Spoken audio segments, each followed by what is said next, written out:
Partout où nous rencontrons le naïf en art, il faut au contraire y reconnaître l'effet suprême de la civilisation apollinienne, laquelle doit toujours commencer par jeter bas un royaume de titans et terrasser des monstres, et qui doit avoir triomphé par de puissants mirages et d'agréables illusions de la profondeur terrifiante de sa conception du monde et de son sens exacerbé de la souffrance.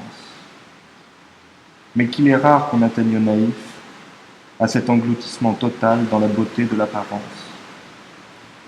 Chez les Grecs, la volonté que lui offrait le génie et le monde de l'art, chez les Grecs, la volonté voulait se contempler elle-même dans cette transfiguration que lui offrait le génie et le monde de l'art.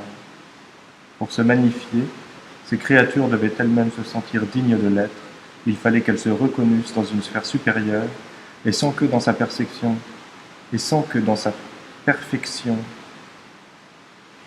ce monde où elles se contemplaient leur fit l'effet d'un impératif ou d'un reproche.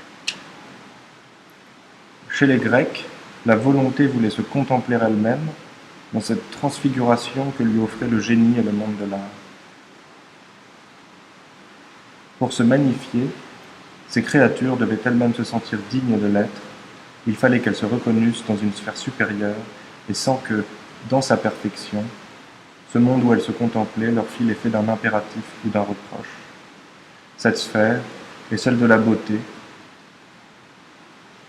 où c'est leur propre reflet, les dieux olympiens qu'elles voyaient.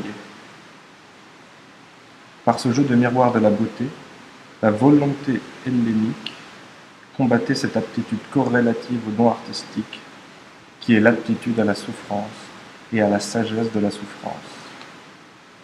Et le monument de cette victoire, c'est Homère, l'artiste naïf, qui le dresse devant nous.